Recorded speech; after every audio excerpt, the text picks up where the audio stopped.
those who go searching into the woodland.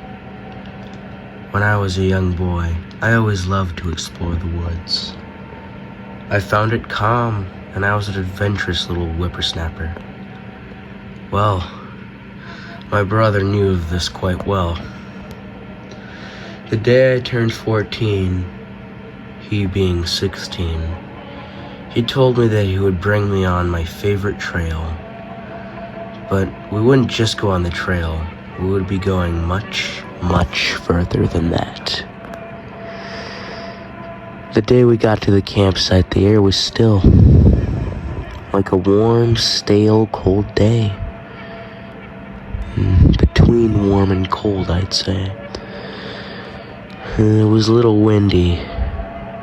I still remember the look on his face now that I think about it.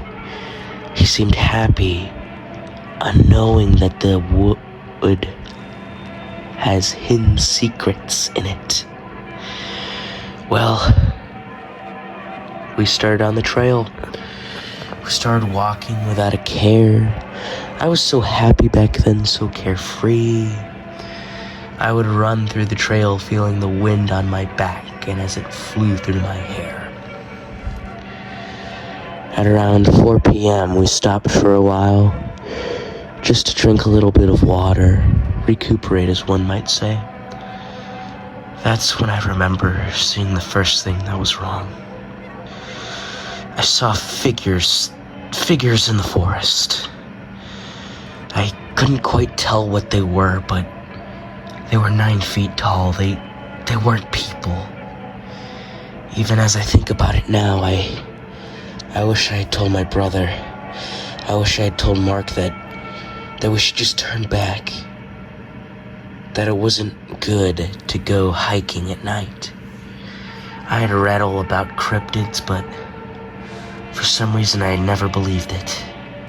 But in that moment, I started to.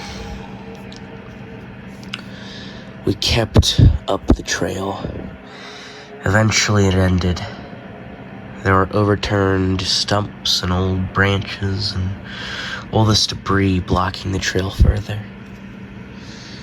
My brother, being the ever-adventurous guy he was and trying to make my birthday special, he wanted to go further. I told him maybe we shouldn't go so far. But he thought that since it was my special day, we should just go just a little farther. A few miles there, a few miles here. Maybe camp overnight deep in the Appalachian mountains. Well, we kept going. We kept going through the forest. Eventually, I couldn't see anything. It was too dark and I started to shiver. Oh, I remember how my teeth rattled against each other in the cold. It was harsh conditions and I kept hearing sounds around me, voices around me, as if something else was with us. Well, eventually the trees grew more thin. Most of them were burned up as there had been a fire in this area not too long ago. My brother, being the ever-wise man he was, thought it would be a good place to set up camp around right here in this clearing.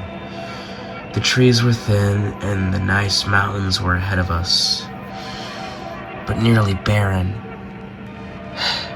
It's kind of funny. Come to think of it, I had never thought of how strange it was to see all these mountains with almost no trees on them. It was almost as if we had stepped into another world. Well, we started unpacking our supplies. I remember the fire we made. It was small, but we started to cook s'mores on it. It was fun.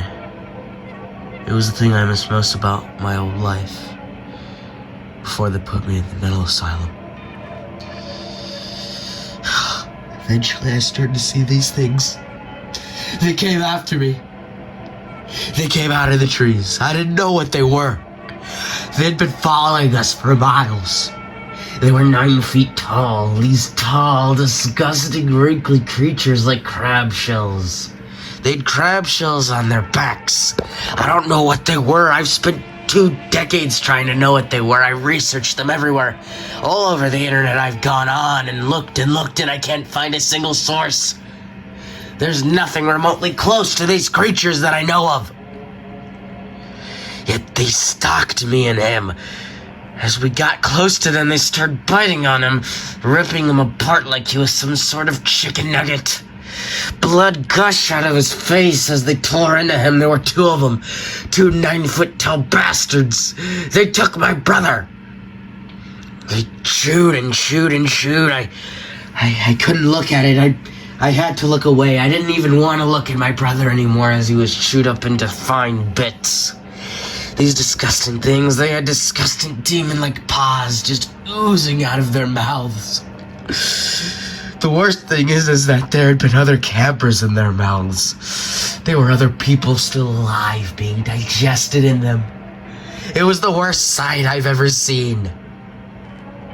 And I live to tell the tale.